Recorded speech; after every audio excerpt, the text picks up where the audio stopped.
Magic Treehouse, Book 23, Twister on Tuesday.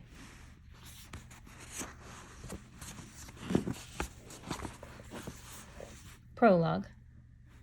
One summer day in Frog Creek, Pennsylvania, a mysterious treehouse appeared in the woods. 8-year-old Jack and his 7-year-old sister Annie climbed into the treehouse. They found that it was filled with books. Jack and Annie soon discovered that the treehouse was magic. It could take them to the places in the books.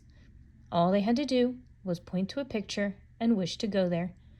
Along the way, Jack and Annie discovered that the treehouse belongs to Morgan Le Fay.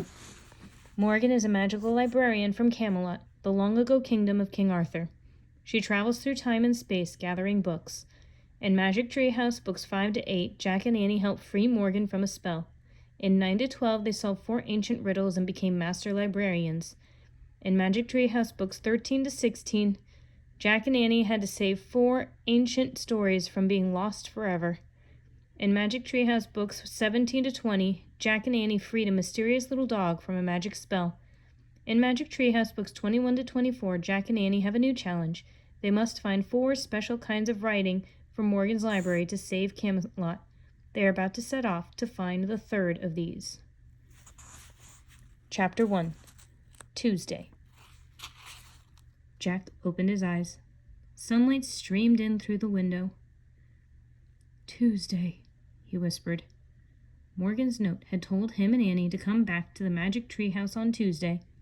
He could hardly wait to find out where she was sending them today. Jack scrambled out of bed. He threw on his clothes. He packed his notebook and pencil into his backpack. Then he headed into the hall. Jack bumped into Annie. She was dressed in jeans and a t-shirt. Tuesday, they both whispered.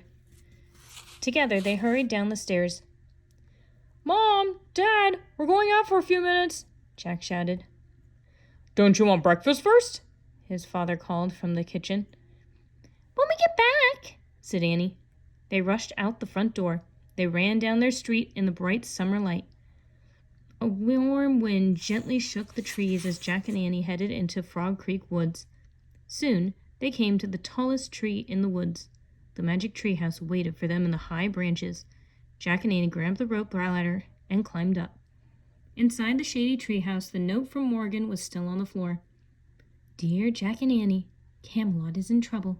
To save the kingdom, please find these 4 special kinds of writing from my library.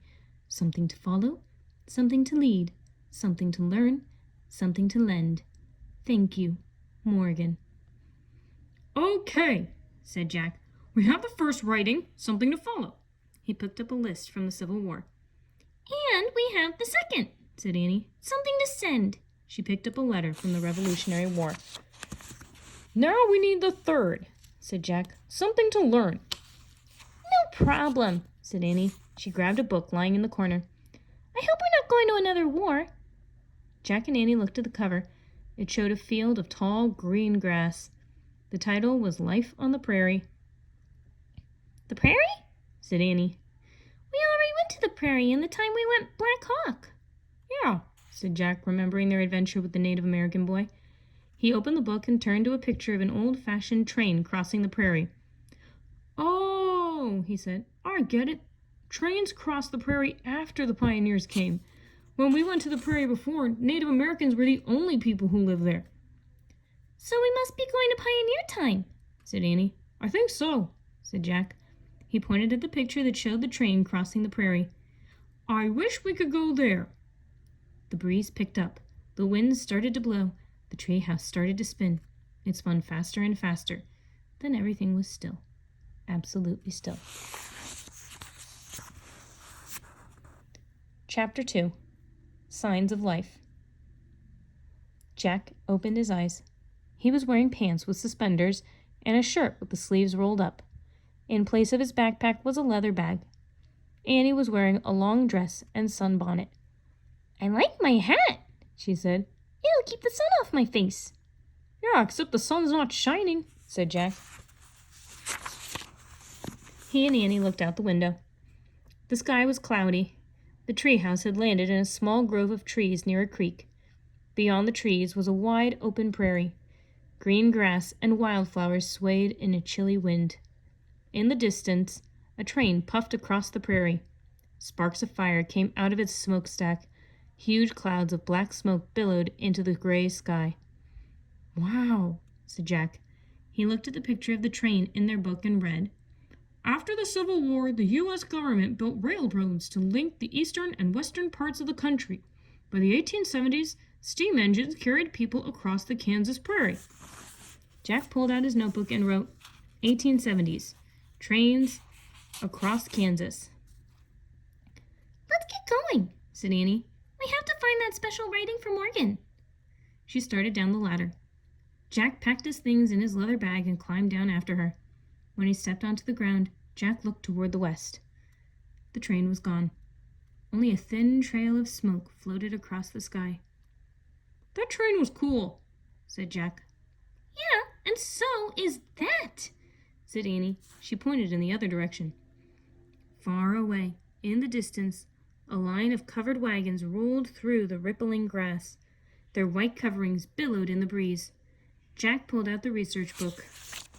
He found a picture of the wagon train. He read aloud. "Wagons were the most common way for families to travel west. They could carry clothes, tools, food, and water. A line of wagons was called a wagon train.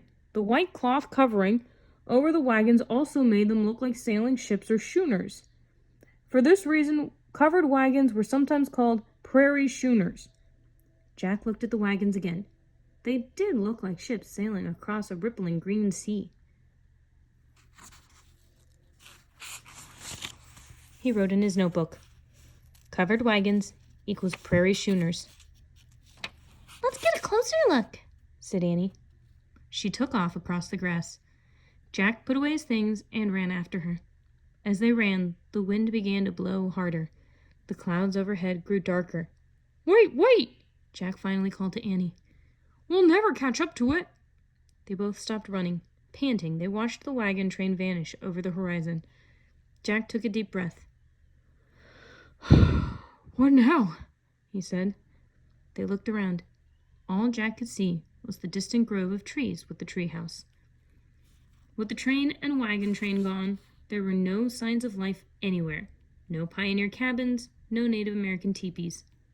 "How can we find the special writing?" said Jack. "There's nothing out here." "Oh, yeah," said Annie. "What's that?" She pointed to a rusty pipe sticking out from the top of a small hill. Streaming from the pipe was a column of black smoke. "Oh, man," said Jack. "That's definitely a sign of life."